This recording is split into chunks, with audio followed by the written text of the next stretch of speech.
about to hear a revolution in talk radio, Liberty Talk Radio, where the critical thinking will defrag your mind of propaganda-ridden viruses induced by mass media news programming. No BS here, just the facts. And now we present to you America's quintessential iconoclastic anomaly. Wow. In talk radio, your host, Joe Cristiano. Good morning, everyone. Welcome to Liberty Talk Radio. I'm your host, Joe Cristiano, and this morning we are pleased to have with us Alan Scholl. He's the Executive Director for the FreedomProject Foundation. And folks, not to be confused with other Freedom Project organizations. There are several of them, and some of them, in fact, if you go online, some of them are ones that you do not want to be affiliated with. This is an education program. He has started a rapidly expanded online private school based on Judeo-Christian ethics and the American values.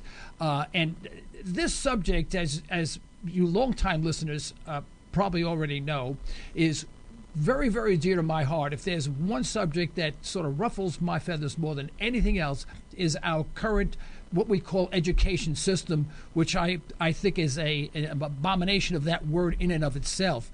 Alan, are you on the line? I am indeed. Alan, thank you so much for being our guest today. And could we bring up his voice a little bit, please? All right, we're going to bring you up a little bit. There you go. You're wearing a tie. You make me feel bad. You look so good. You know, you're making me look bad. Well, it's the uniform. You know, the expectations for school administrators, I guess. But okay.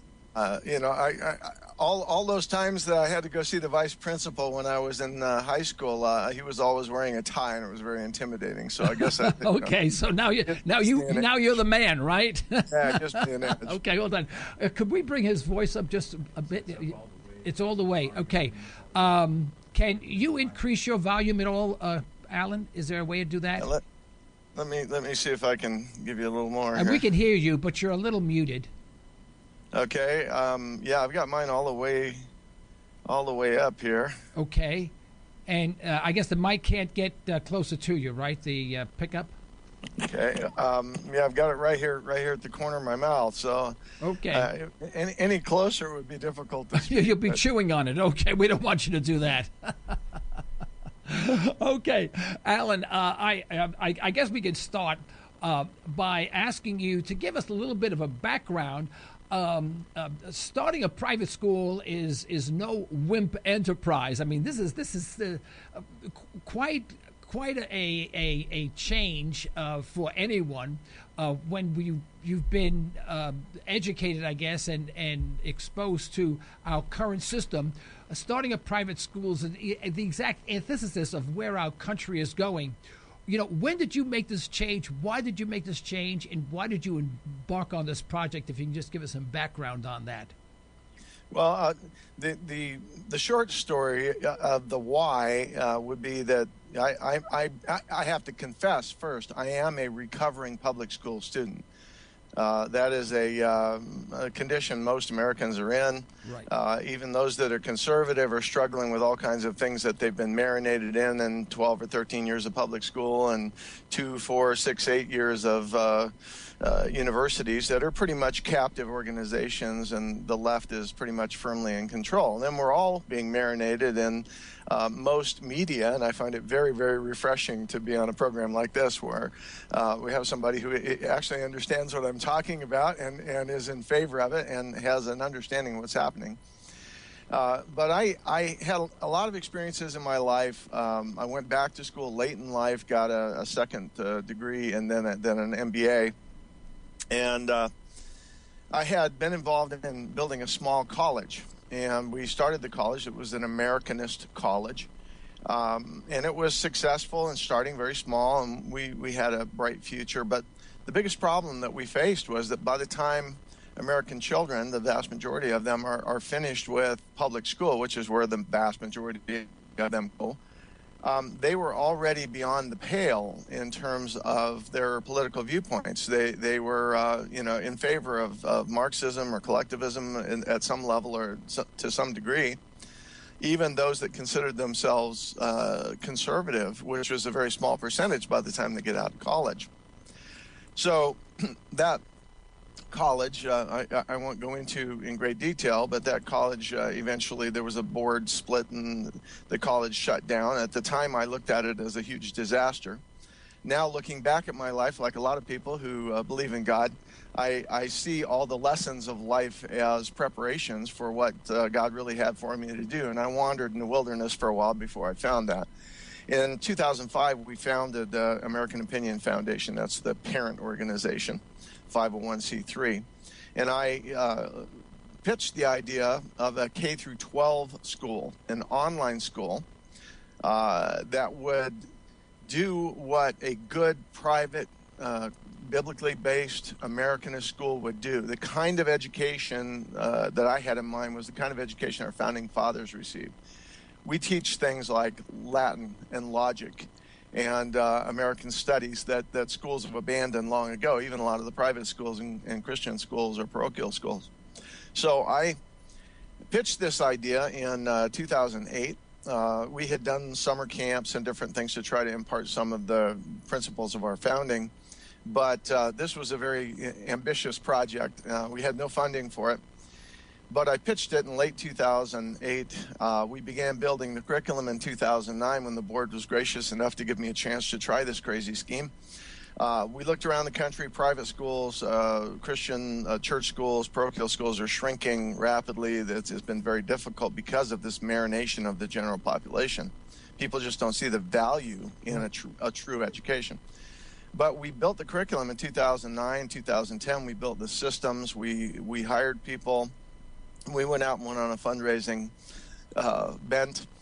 And we were able to launch. We were able to purchase a building. We launched in a borrowed basement with a couple of cubicles crowded with 3 people each. In 2011, we bought a building in late 2011. And we have since been growing very rapidly. In 2011, we just had the high school section. We had 22 students. In 2012, we launched the full kindergarten through 12th grade. We had 231 students. In 2013, we had grown to 350 students. And last September, starting the 2014-15 school year, we had 600. We already have 420 who have signed up for next September when we open enrollment here in late March, or late February. And we have the 600 current students, so we expect to be over 1,000 students by next September. It's been phenomenal, the reception that we have had. There have been some things that have helped us, some things I wish had never happened that have helped us to grow, but things like Common Core. Common Core, of course, the product of Bill Gates' $680 million in development money and promotion of the organizations and lobbying organizations that built that, and then another $600 or $800 million that he has spent in promoting it. It is an internationalist curriculum. It is a top-down, federally mandated by virtue of the tax dollar program to standardize education. And when people began to see what was happening with their kids, when they had a contrast, they could see what we were teaching, what we were offering, what they weren't being offered in public schools. And when we began to awaken this massive group of what I call frogs in the water, multi-generational individuals who have gone to public schools, and as the system's been more and more skewed to a leftist mentality, as it's been more and more stripped of Christian vestiges of Christian and moral fiber, people have begun to note that their children are more liberal than they are, their grandchildren more liberal yet, their parents were more conservative, their grandparents were more conservative, and they've begun to see the trend. The pattern is there. I call it extending the lines. So the reception we've had is phenomenal. You know, we're almost doubling in size every year when private schools are shutting their doors. So what we have, I think, is very special. It's also very needful. And when I'm asked, you know, what do you plan to do? Now we're debt free. We're into our 5th year of education, and people say, well, you know, you're doing phenomenally well. You're growing very rapidly. What's your ultimate goal?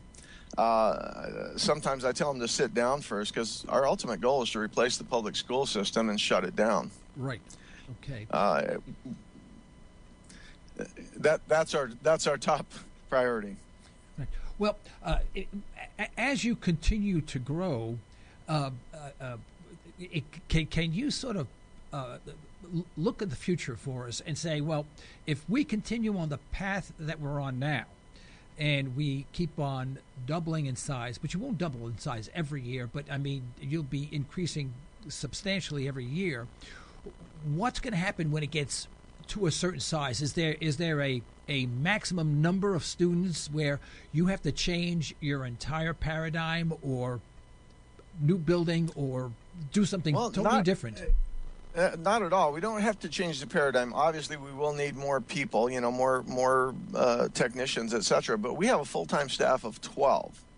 Our annual tuition for a full-time student, without any of the discounts, and there are discounts ranging from 5 to 20%. Our returning families get a 20% discount for each student. Our annual tuition is $1,800. The average school in Wisconsin is over $12,000. The cheapest public school district is $6,800, and in Milwaukee they're spending $23,500 per student per year to deliver a lousy education that's nothing but a political correctness marination. Right. Yeah. Now, when you say $6,800 a year, you are referring to tax dollars, not that. Yes. Yeah, okay. That's tax dollars.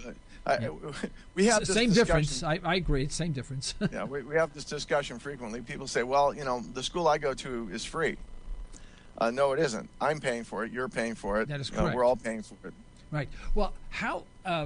I guess these parents that you have now, the parents of the children that are in your school now, have to have a very, very special insight and understanding of what you're doing, because you are in effect asking them to double pay for their children's education. And they have to be truly awake of what's going on, because they already know that they're paying for a public education, but they're not taking advantage of it, and then they're paying someone else to give them what they believe to be the correct education.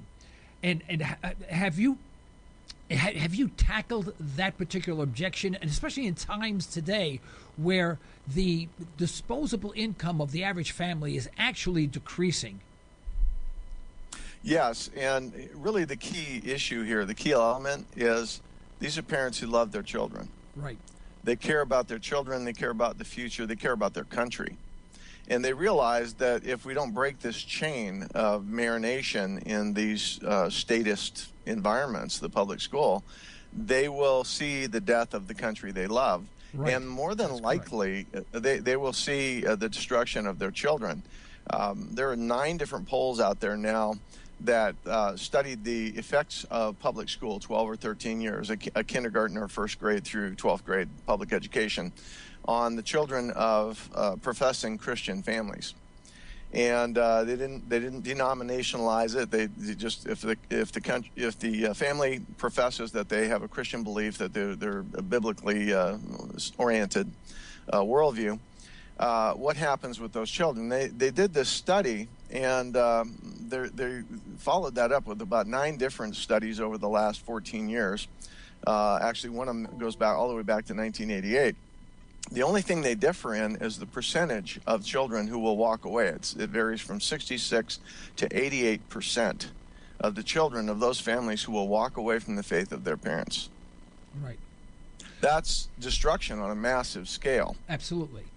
Now, is your school sort of a non-denominational school, but based on Judeo-Christian principles, or is it in fact a religious school teaching a traditional curriculum in a different fashion?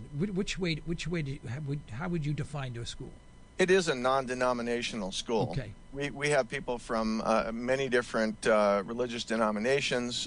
We have parochial schools that use our science program because it's based on creation science. We have Baptists and Lutherans and Episcopalians and people across the board. That's great. That's many, great. Many people from Bible churches, etc. We use a homeschool curriculum, which is basically designed for that. We've selected all of our curriculum from among the biblically based homeschool curriculum. but we're very careful. Our job here is not to change the denominational beliefs or teach dogma and doctrine. Our job is to teach from the right foundation, and whenever we're asked that, or whenever there's a question or a difference between, say, an instructor and a student, they're consistently directed back to their parents in those questions, because it's their parents' business. We believe parents are the primary educators of the children. We are here to work as parent partners, not as replacements. So if a prospective student was brought up in a household of no particular political affiliation, whether you want to call them atheist or whatever, that would not disqualify them for being a student. Not at all. We have people that are from that perspective, and the interesting thing is, the people who have come in for protection from the environment of the public schools, or for just the excellence of our education. Right. We actually achieved accreditation last November from the National Association of Private Schools, and they made the comment at the time that this school was probably one of the easiest schools to accredit of any of the schools they've worked with, simply because we are so transparent. Our curriculum is so good, our teaching is so sound, and we do teach those higher level subjects. It is a classical education. Okay. And people come here for the excellence in the education and don't find those things a problem. As a matter of fact, they're very, very happy with us because they see the impact on their children. If a student is considered a poor student in our traditional public schools, doing very, very poorly, doesn't want to go to school, is sort of a problem student child, if you will you still take that person into your program, or are there criteria saying that they have to prove themselves in the traditional school system first? One of the things that we do is we look very hard at the grade level. We do a lot of testing. We have a lot of automated testing, and then we do interviews with the children to find out what their language skills are, what their reading skills are, what their writing skills are. Even though in the primary grades, we are kindergarten through 12th grade, so we will test the level to make sure that they know the alphabet, whatever's appropriate for grade level. And we'll do interviews and testing. And one of the unique things is, since our system is set up as an online live school where you have a living, breathing teacher, you're going to be working with the parent and the child up through the primary grades. We can level test and then put a child where the child needs to be. It's a mistake to set up a child for failure by putting them at a level higher than they should be. Right. And we find, of course, as you might guess, a lot of the students coming out of the public schools are years behind in language skills, years behind in math skills. Right. But they can take, in our school, from 6th grade on, they can take a 6th grade math class and an 8th grade English class. It depends on where their level is. They can mix and match. That is fantastic. One thing I have railed about for years, and my listeners could say, oh, they roll their eyes when they hear this because I mention this all the time. I don't know how you get to take around 30 children, place them into one cubicle, and because they were a certain age on September 1st, or whatever the criteria is for that school district, everyone of that age group now sits in this one room, and there may be over 30 students. They all come from different social, ethnic backgrounds, educational backgrounds. One student's parents may be teachers themselves. The other one may come from a family in which there was no education whatsoever, but they just work hard to eke out a living. And so you have this diversity of maturity, if you will, of intellect and whatever, and you put them all in one room and teach them all exactly the same thing, give them all exactly the same test, and that ain't fair. It just doesn't make any sense. Never made any sense to me. And I guess you got around that, though. Your school gets around that. Yes, and that's the statist viewpoint. People are not widgets. I believe God makes everybody different. We're all sovereign individuals. We all have our own skills and talents and unique abilities, and we've all had different experiences. So somebody that's been raised in a cage and comes out of a bad environment and is years behind, should not be stuffed in a room with age-appropriate kids, because that's the widget mentality. Yeah. All the status schools in history have done that, and ultimately that becomes a criteria for the elimination of some of those citizens of the Nazi era, the communist era, Right. Soviet Union.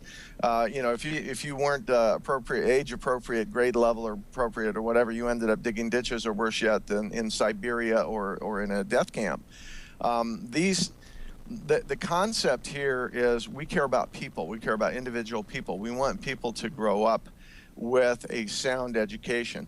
And one of our mottos is we are teaching children how to think, not what to think. They're not here to be impressed or marinated with a particular conditioned response.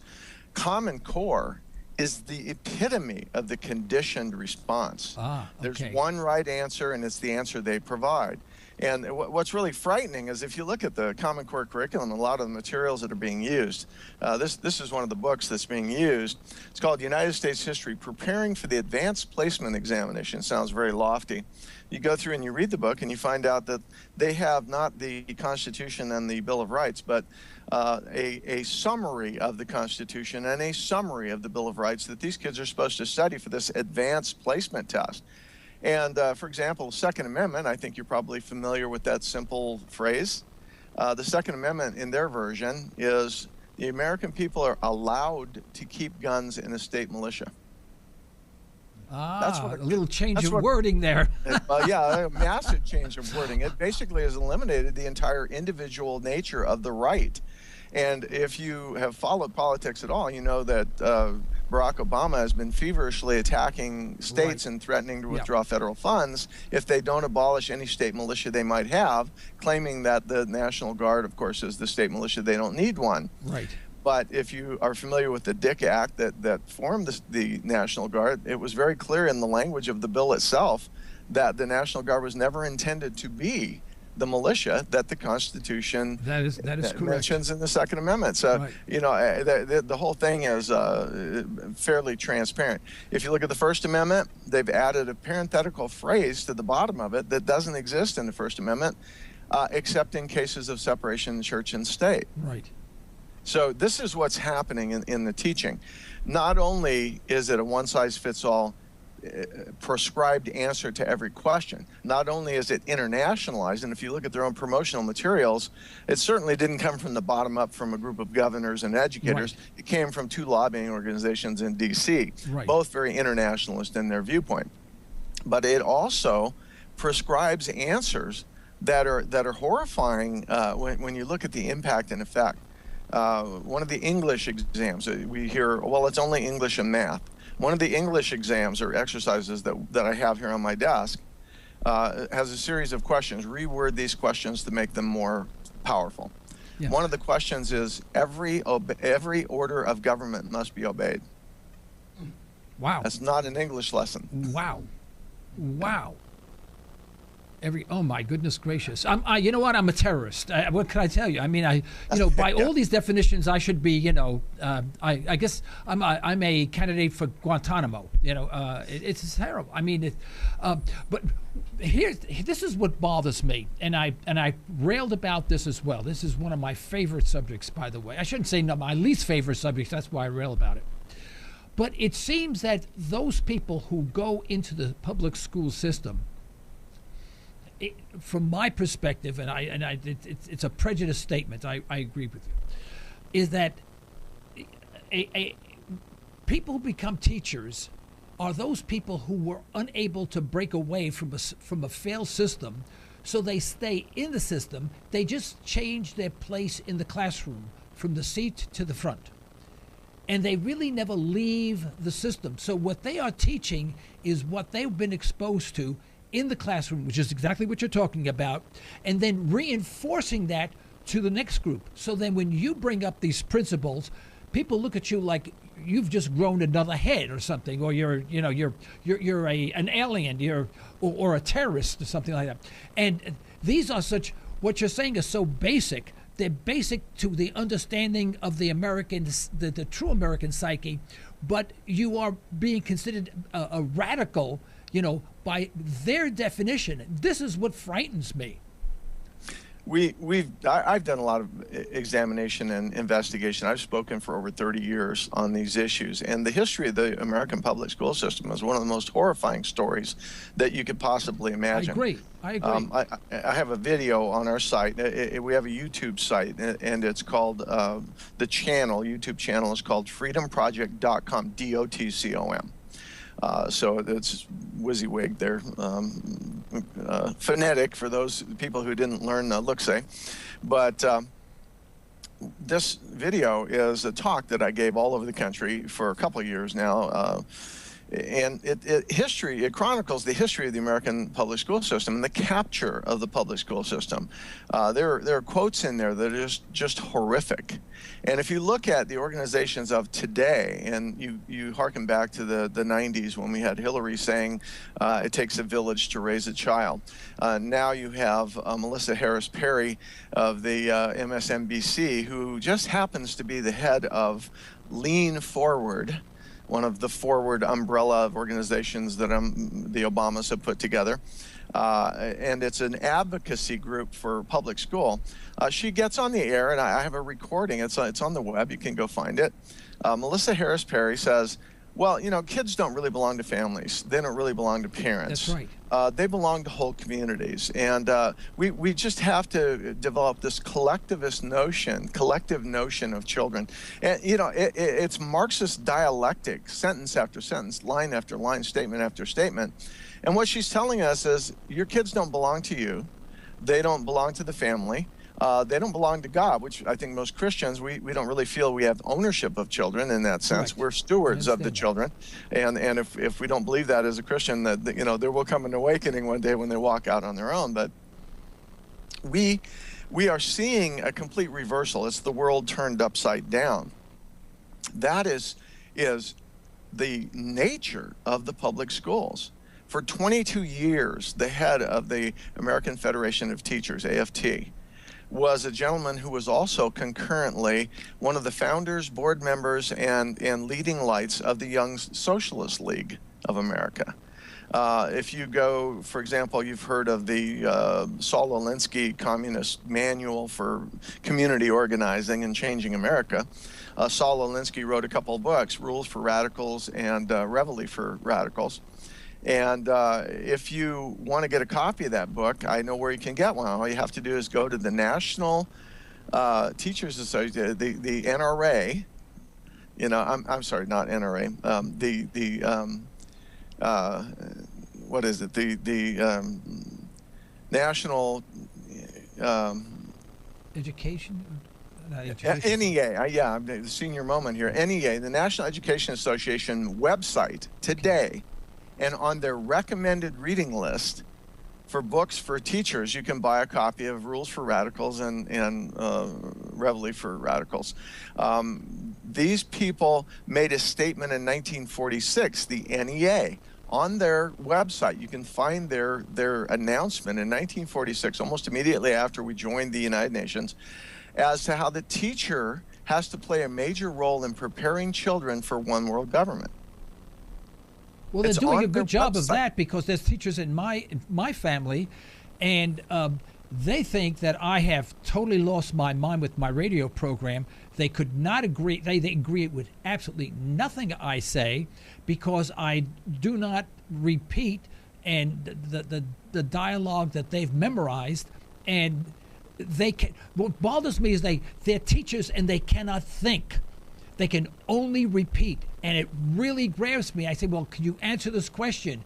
And then they give me a canned answer again. I said, it had nothing to do with my question. It's almost as if they're reading out of a textbook.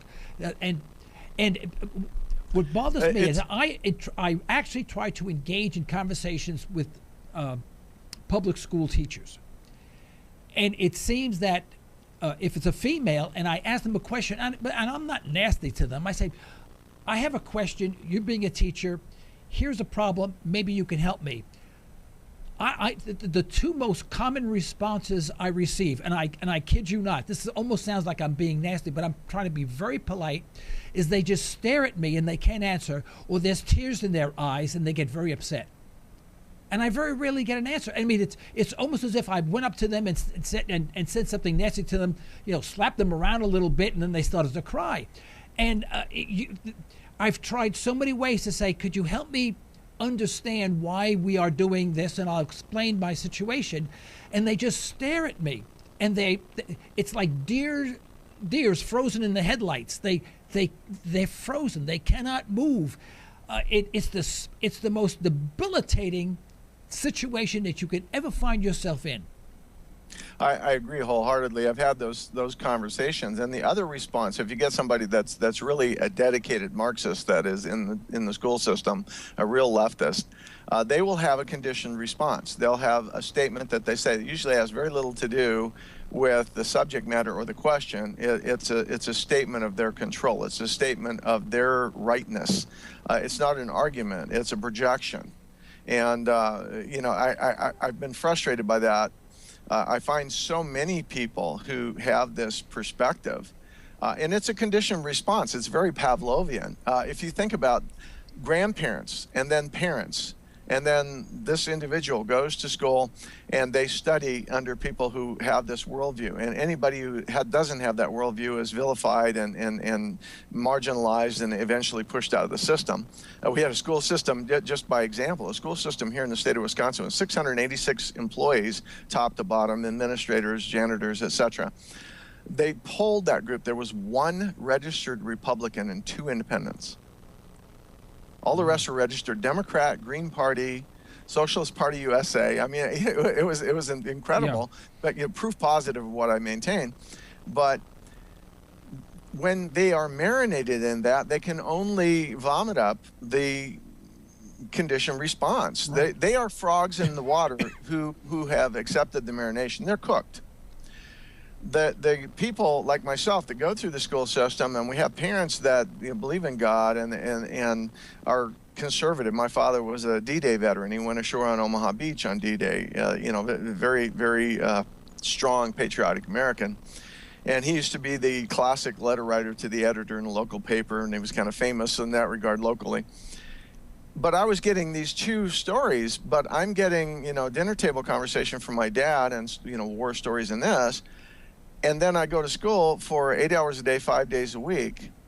And it fulfilled a quote from Charles Potter. Charles F. Potter was one of the signatories of the Humanist Manifesto. And he made the bold statement in 1930. He said, every American public school is a school of humanism.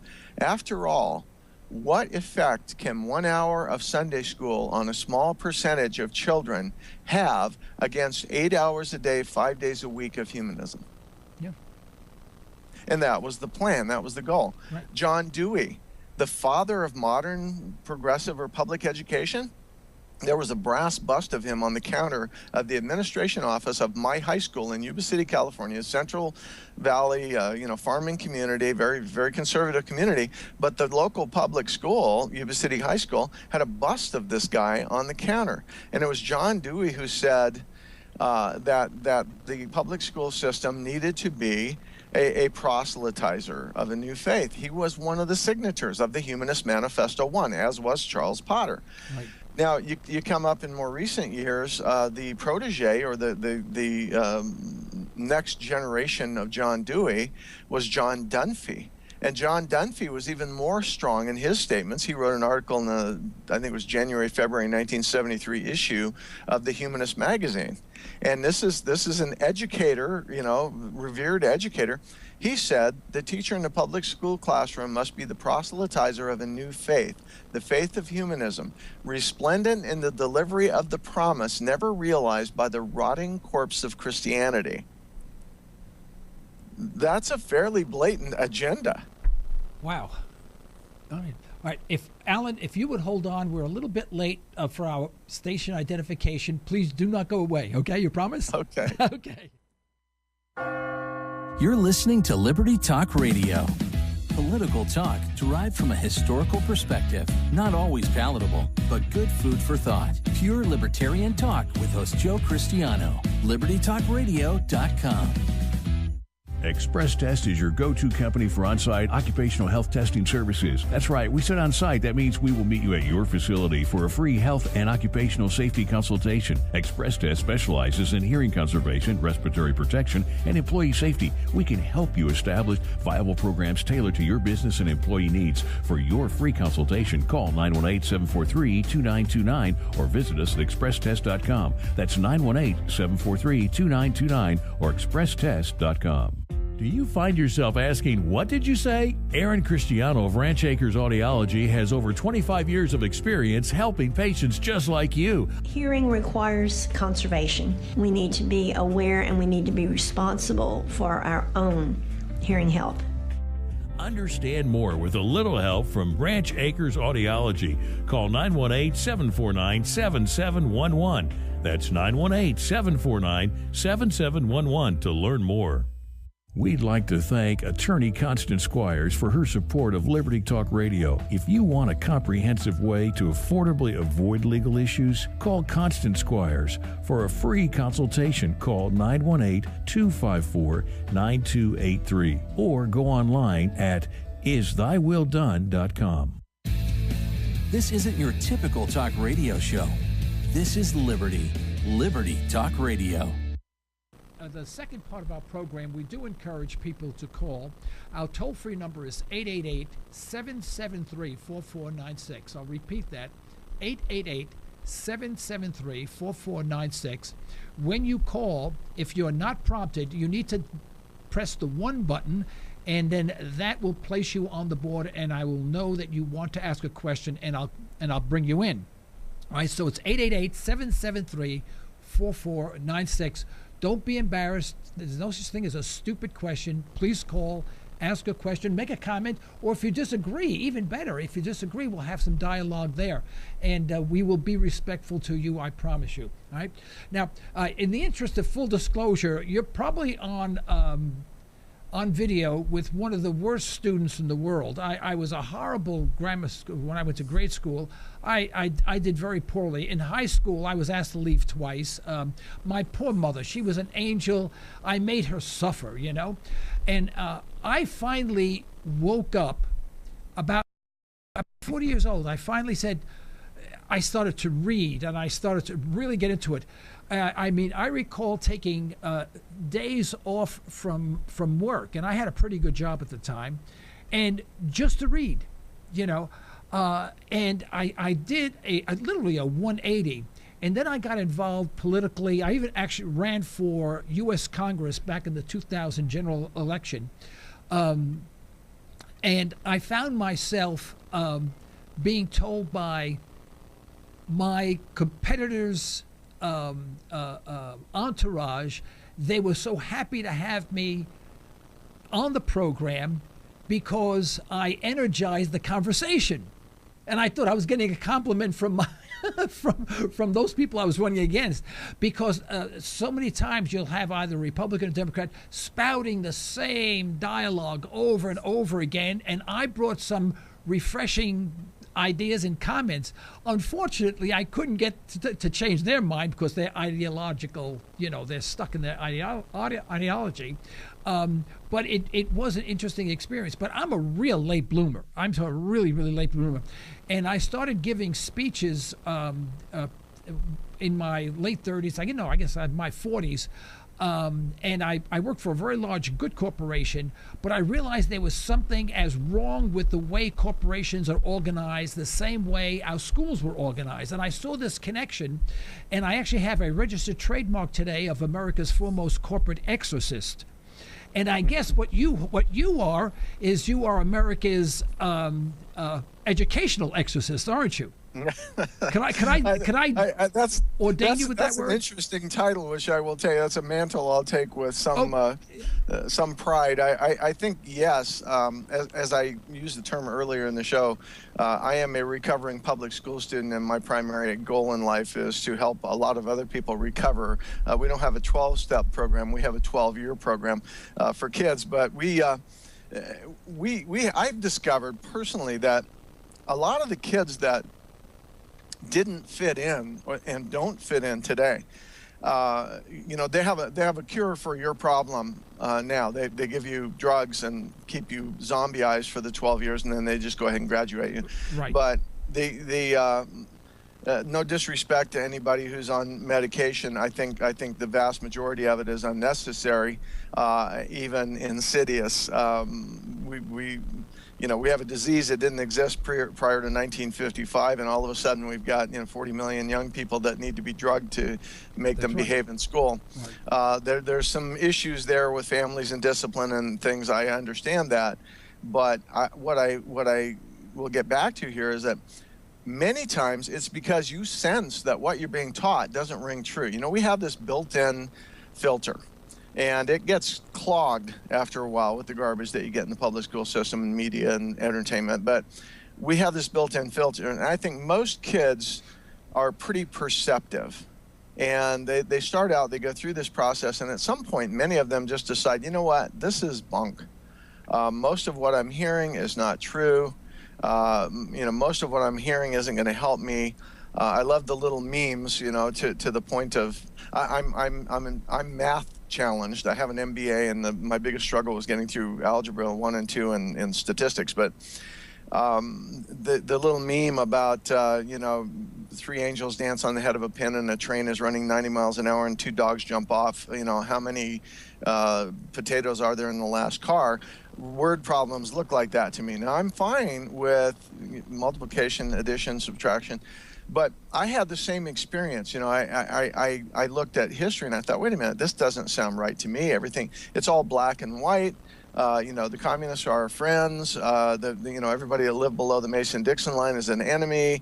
The guys that wore blue, they were all saints. The guys that wore gray were all sinners. There were all these things, and it just didn't ring true. And particularly because I was somewhat of a reader. I did my reading on the side. I read the books I wasn't supposed to read or that weren't a part of the curriculum.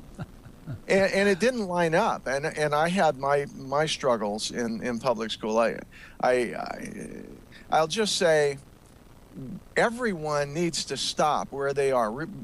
This is not really an issue anymore of left, right, Republican, Democrat, because we're all marinated. I saw an excellent bumper strip the other day about Common Core. Now, we're probably the world's foremost experts and opponents of Common Core, and somebody had a bumper strip on their car that said, "Not left, not right, just wrong. Stop Common Core." I love it. What was interesting, if I can interrupt for a second, is that, I have to admit, I was a horrible student. My poor mother, and my mother was an angel. If there are angels in heaven, she's one of the head ones. I tell you, she was a most wonderful woman. She stayed home, took care of the family, and would tell my father all the time. She would say, "Victor, if only people would stay home and mind their own business, the world would be a better place." That was her mantra, and she was absolutely right. She'd make the best Secretary of State in the world. But it sounds like Thomas Jefferson, Yeah. Well, what happened when I was in high school? I mean, they were always calling her and saying, "Your son doesn't belong in school. He's that bad, But then I took 2 courses as a senior. One in geometry and one in trigonometry. And I got the highest marks in the class. Mm-hmm. Now, I reflect back on that, after, 40 years later, 50 years later, and I say, why didn't someone pick that up? Why didn't say, here's a guy who hardly comes to school, is always going to detention. We have to find out where he is. He's a troublemaker. He takes a course in geometry and trigonometry and gets the highest mark in the class. We found something for this kid. Something. No one ever cared. No one. And you know what? It took me 40 years to realize that no one recognized that I had some interest or talent or brain waves, whatever it was, in that field. And it was interesting. When I graduated, I wanted to go into automotive engineering, but my father wouldn't allow me because to him that was a dirty job, and he came from the other side, hardly spoke English, and worked hard with his hands, built his own company, and to him that was downgrading, being an automotive engineer. And so I wasn't allowed to do that. In fact, I went to school, applied, and my father says, "Ain't going." And I never did. And so I never did what I want until I became, till after 60 years old. I started to do what I want. And but isn't that a shame? How many students are there that have these talents in certain areas?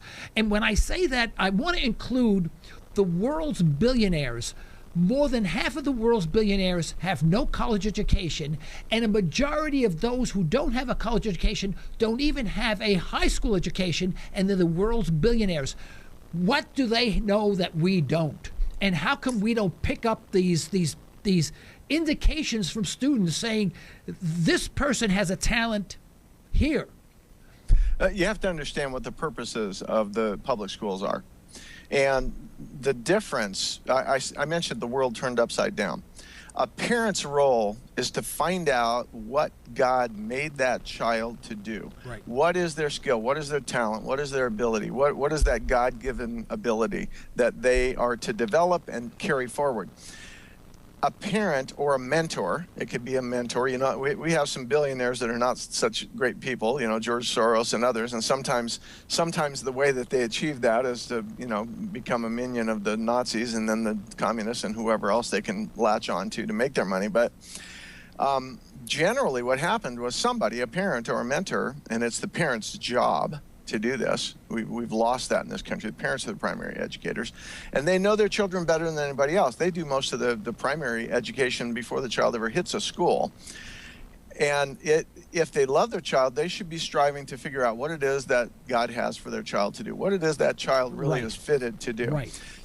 The public school system and the statist government school systems of any statist organization or any country in the world that has this governmental, particularly federal education system, their job is to create widgets, useful idiots who obey, pay taxes, do what they're told. Right, agree. And the corporate partnership, that incestuous corporate partnership between a Bill Gates and Pearson Publishing, which is now becoming the monopoly publisher of school books, they get together, they make Common Core. What are they looking for? They're looking for docile, willing minions to work in their companies and earn them more billions.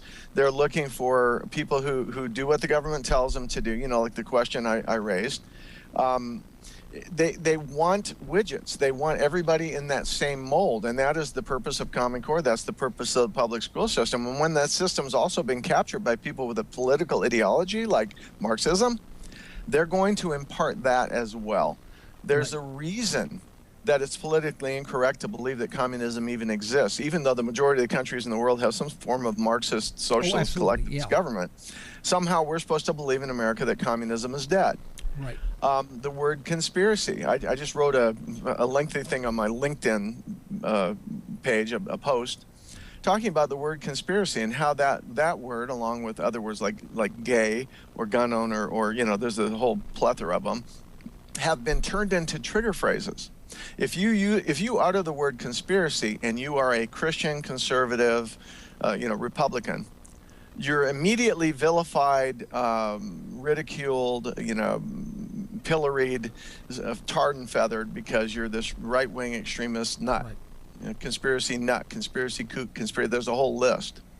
But if you're a leftist, if you're Hillary Clinton or Obama or somebody that has a pretty obvious leftist ideology, you can use the term all day long. There's a racist conspiracy, there's a right-wing conspiracy, there's a gun nut conspiracy, there's an NRA conspiracy, and somehow nobody questions that in the media. Nobody questions that in the government. They don't set some Homeland Security group to investigating that group because maybe they're spouting, sections of the Constitution. We need to investigate them. But when somebody stands up at a U.S. military base and screams Allahu Akbar and kills a bunch of people and wounds a lot more, we have a president that gets up and says, well, now we don't want to rush to judgment. There's no evidence.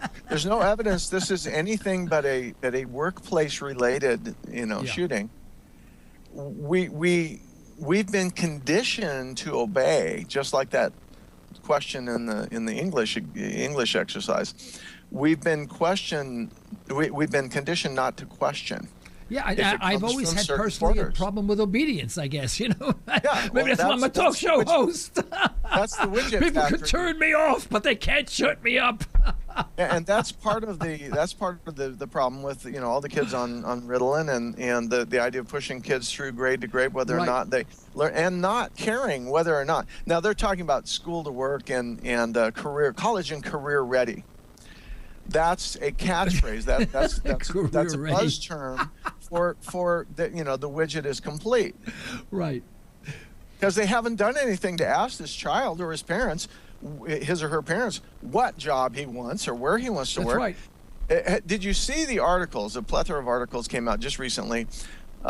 Chinese woman raised in communist China, went through the public school system in communist China, came over here, discovered freedom, desired freedom, left her country, immigrated, got her citizenship. She's a U.S. citizen, married to an American citizen, and they have a number of children. And she was schooling her children and looking at the public school system. She looked into Common Core, examined it very carefully, and came out very simply and bluntly and said, this is the communist education system from China. That's what Common Core is. Now, this is a person who should know. He went through 12 years of it. But you would think that they would be, the teachers here would know, but the teachers don't know. The teachers are, the problem is that with all the best intentions, and they're very nice people, and they're very loving and to their family, et cetera, et cetera, et cetera, and they're very dedicated, to the children.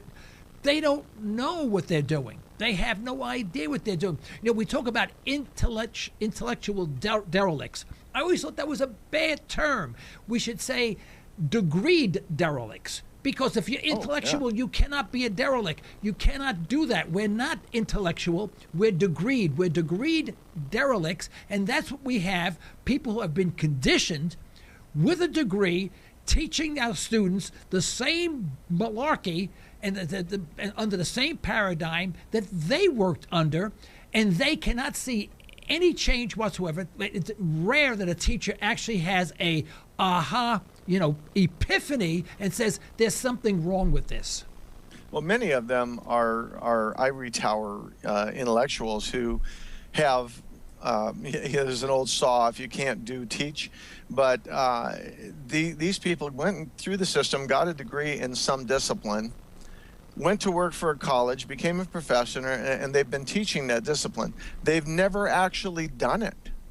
When I went back to school, I went to the University of Phoenix, and whatever anybody thinks of the University of Phoenix, their model is very much like our model. We have journalists. We have Dr. Susan Benecke, a PhD in chemical propulsion at the Chemical Propulsion Lab in NASA, teaching advanced chemistry to our high school students.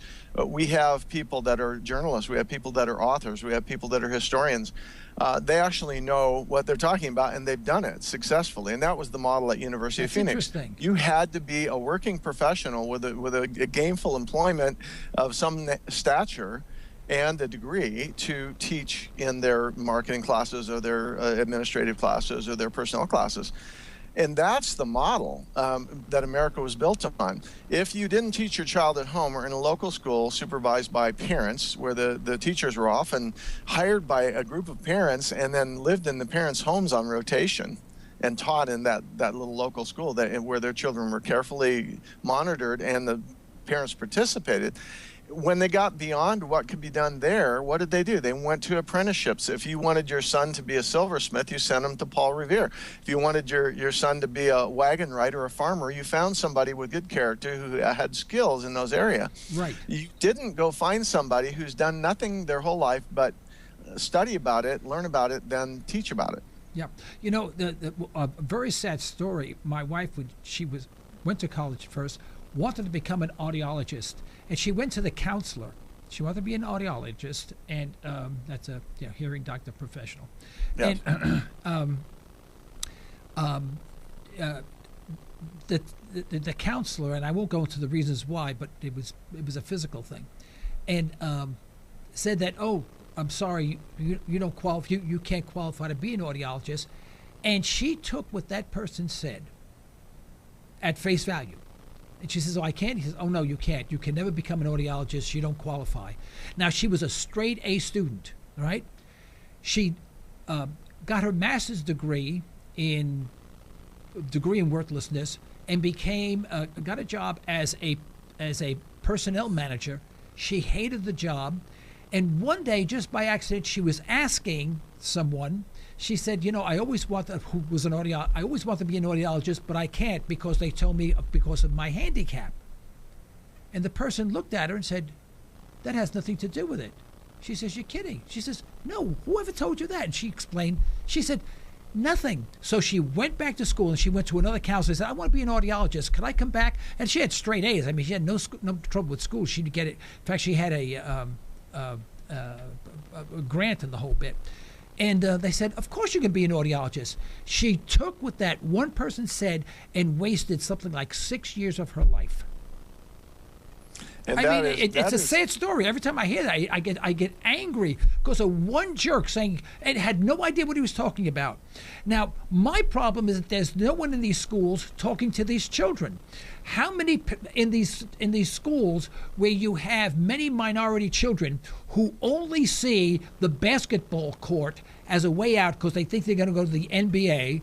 And statistically, the chances of them being in the NBA out of high school, I mean, just to get drafted, not to play, is 1 out of 9,635. Those are the odds. The odds of actually playing is like 1 out of 20,000. And yet, you have all of these counselors encouraging these kids to learn to play basketball at the expense of everything else, knowing that there's not a snowball chance in hell of them ever playing basketball with any major team. Even minor league. These are the false hopes that leave people dashed when they get to that point and they realize they haven't been prepared for life. They haven't been prepared for a career. They've been divested of any sense of belief in anything. One of the most interesting statements I've heard was the father of one of the young men that was killed at Columbine. You remember a number of them. There was a young man that was killed at Columbine. I believe it was the young man that was dropped out the window or tried to escape out the window. He died of his wounds there. The father of this young man was a Christian. It was a Christian family. And somebody asked him in the interviews that followed, are you bitter? Are you angry at the two young men, Klebold and the other kid that shot all these kids and killed your son? And his answer was phenomenal. He said, actually, no. He said, if I blame anybody, I blame myself because I put my child in an environment where from the ground up, from kindergarten up, those two young men had been taught to believe exactly what they then lived out. Right. They were taught they were primordial slime, life didn't matter, there's no God, there's no, human beings are just, a different form of animal. And they eventually, reacted to that training to think as an animal as an animal, the fight, flight, reaction. And I blame the schools and the humanism of the schools and the thinking and teaching of the schools because those young men didn't do anything that they weren't conditioned to do for 12 or 13 years. Yeah. Well, I just wanted to give you the upshot of my wife becoming an audiologist. Yes. She did. And I'm a business person, so she has two offices. She's in private practice today, and she goes to 4 locations. So she's very successful. And it worked out, but it was wasted many years and a lot of consternation, and she had jobs that she absolutely hated, but that's what her degree was in, so that's what she had to do. When I was a young kid, my mother used to say, she said, I had this little desk in my room. I'm a New Yorker. I was from Harlem. I sang doo-wop back in the 50s, by the way. That's how far back I go. But we lived in the Bronx for a while, lived in this apartment. And she says, what are all those things on your homework?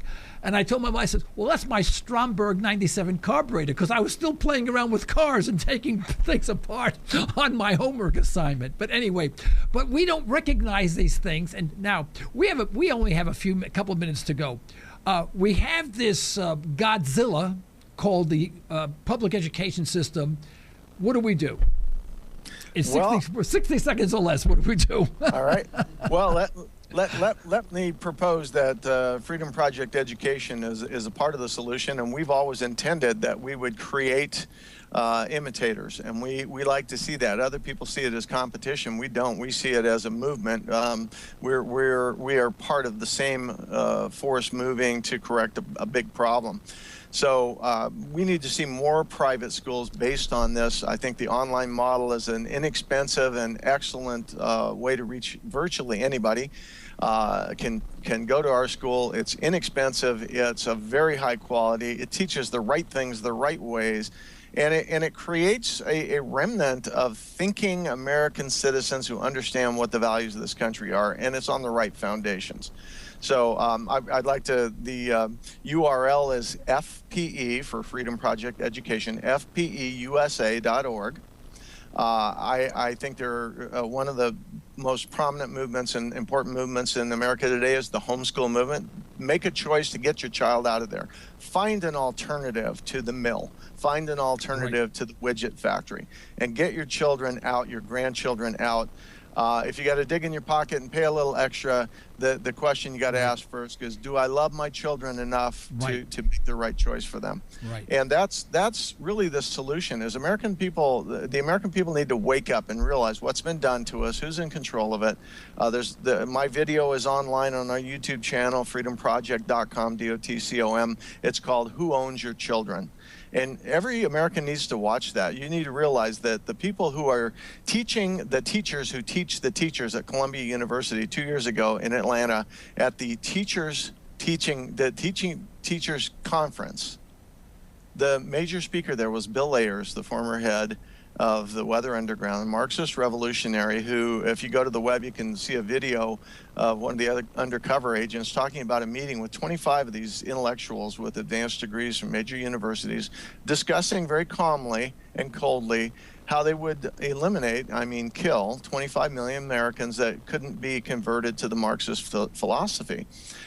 These are the people, and by the way, it was Bill Ayers' living room that Barack Obama's presidential campaign was launched. So these are the people who are in charge of much of our country, and certainly almost all of our educational system. Get your kids out. Right. Well, Alan, I hope you enjoyed being on this program as much as we've enjoyed having you on it. Very much so.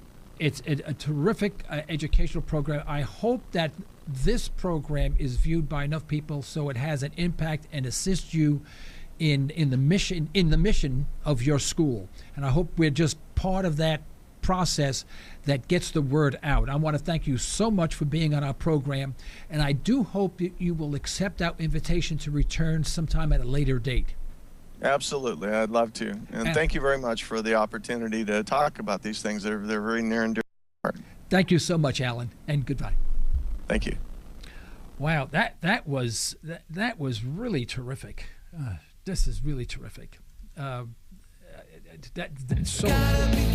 folks, this is the end of today's program. We'd like to thank our sponsors for the financial support. What happened to that music? My music? Okay, I can hardly hear it. Okay, this is the end of today's program. We'd like to thank our sponsors for the financial support. We'd like to thank you for listening in. You can further the cause of liberty by recommending this program to your friends and let us hear from you. Our email address is comments@libertytalkradio.com. Remember, folks, as my wife says, you're either allowing your liberties to be taken away or you're striving to protect them. Unfortunately, there is no middle ground. Until next time, this is Joe Cristiano. You'll be listening to Liberty Talk Radio. Stay well. Stay tuned.